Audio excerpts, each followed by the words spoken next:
This week I'm testing a rather unique Harley Davidson, this XR1200. The reason it's unique, because it's the first Harley ever designed not for the American market.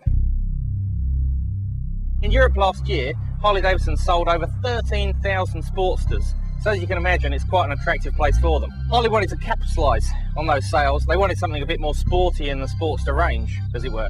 And they came up with this, the XR1200, which is based on the classic XR750 flat track bike, which has won pretty much every single flat track event you could imagine in America.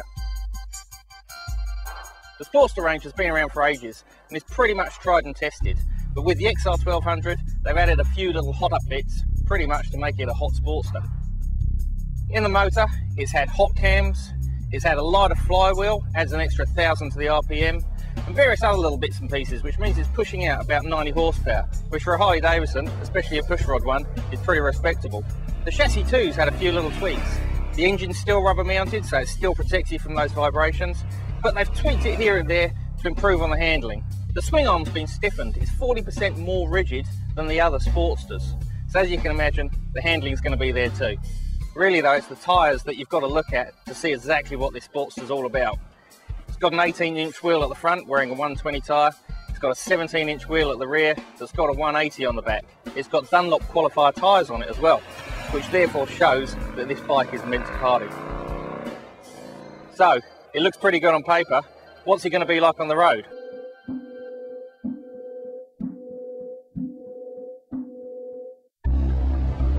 It translates to a bike that is probably the sportiest Sportster around. The brakes are magnificent, especially for a Harley Davidson. They're really up to Japanese standards, that you need just a couple of fingers on the lever, it scrubs all the speed off. The 90 horsepower, which is actually 20 horsepower up on the regular Sportster, really does make itself known. And that extra 1,000 RPM means that you can rev it right the way up to the 7,000 RPM red line and really make the most of the power. But it's the handling that really makes this Sportster stand out. Harley Davidson have moved the pegs further back, so don't worry, they're not uncomfortable, but what it does do is gives you a 40-degree lean angle, so you really can hustle it through the corners. And now the best bit. The Sportsters happen to be the cheapest bikes in the Harley range, and this XR1200 is no exception.